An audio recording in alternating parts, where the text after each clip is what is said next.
भी बनी है।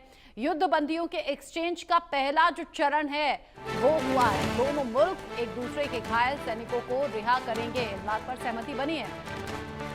घायल सैनिकों और मृतकों के शवों की अदला बदली होगी, इस बात का जिक्र अभी हमारे पैनलिस्ट भी कर रहे थे। घायल सैनिकों और मृतकों के जो शव हैं उनकी अदला बदली पर बात बनी है। इस्तांबुल में दोनों पक्षों में सहमति बन गई है और दोनों पक्षों में सहमति इस बात को लेकर कि जो दोनों देशों के जो घायल सैनिक हैं, यानी कि यूक्रेन के सैनिक जो रूस में है और रूस के जो सैनिक यूक्रेन में है, जो जख्मी है, उनका और मृतकों के शवों का अदला बदली करने का जो पहला चरण है उसको लेकर बात बन गई है, सहमति बनी है। लेकिन इस सहमति बनने को किस तरीके से देखें ब्रजेश सर, क्योंकि इससे पहले हमने देखा था जब सीज फायर को लेकर भी बातचीत का दौर चला, जब ये लग रहा था कि शायद ये युद्ध शांत हो जाएगा, जब डोनाल्ड ट्रंप बड़े बड़े दावे कर रहे थे, वादे कर रहे थे, लेकिन सब कुछ हवा साबित हुआ। अब अगर इस बात को लेकर, युद्धबंदियों को लेकर, घायल सैनिकों को लेकर, मृतकों को लेकर अदला बदली पर बात बन रही है, तो क्या इसे पॉजिटिव लें?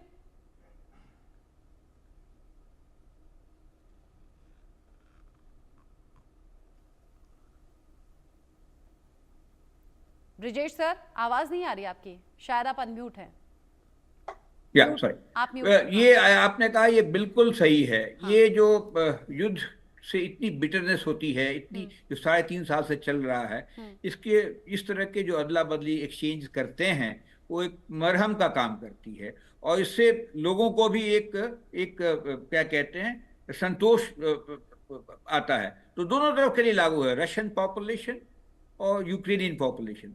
और आजकल लीडर्स तो लड़ाई करते हैं, बट कायदे से पूरी जो जन समूह है, जितनी आबादी, जितने लोग हैं, वो सब वॉर एफर्ट में बहुत अच्छे तरीके से जुड़ जाते हैं, खासकर इतनी लंबी लड़ाई हो। तो ये जरूर एक पहला कदम है, पहला पॉजिटिव कदम मैं उसको मानता हूँ। और शायद इस तरीके से कांटेक्ट और बढ़े, क्योंकि अभी भी इन दोनों के बीच में कोई रेड क्रॉस वगैरह का कोई वो इंतजाम नहीं है। ये बड़ा अलग तरीके से ये चल रहा है और लंबा खींचा चल रहा है। तो ये एक, मैं मानता हूँ कि ये पहला पहल होगा जो हुआ है, जो बड़ी अच्छी बात है। 2 दफा ऐसा हो चुका है, 2 दफा उन्होंने बदली की है, क्या कहते हैं, प्रिजनर्स को या डेड बॉडीज को या हताहत लोगों को। तो it's something very good and I think it is progress.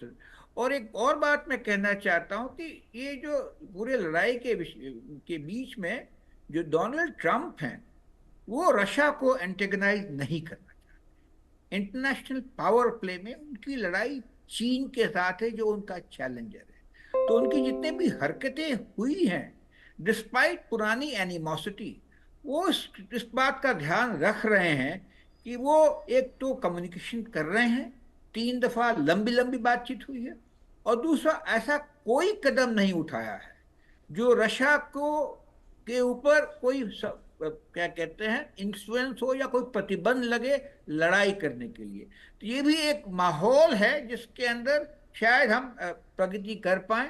लेकिन हाँ, इसमें बड़ा मुश्किल है, क्या कहते हैं, ये बोलना कि हाँ अभी लड़ाई खत्म होने वाली है या खत्म हो जाएगी कुछ महीने में, कहना बड़ा मुश्किल है। लेकिन चूंकि इतनी क्षति हो रखी है, इतनी थकावट हो रखी है ट्रूप्स में, उनके मिलिट्री के बीच में, उनके स्ट्रेटेजिक लीडरशिप के बीच में, और उसके अलावा जो प्रेशर है पब्लिक का, डिस्ट्रक्शन हो तो, क्या कहते हैं, लोग हताहत हुए हो तो, या फिर लोग जो जख्मी हुए तो इस सब माहौल के बीच में मेरे ख्याल है अभी वो आएगा समय, कहेंगे भाई कोई फायदा नहीं है।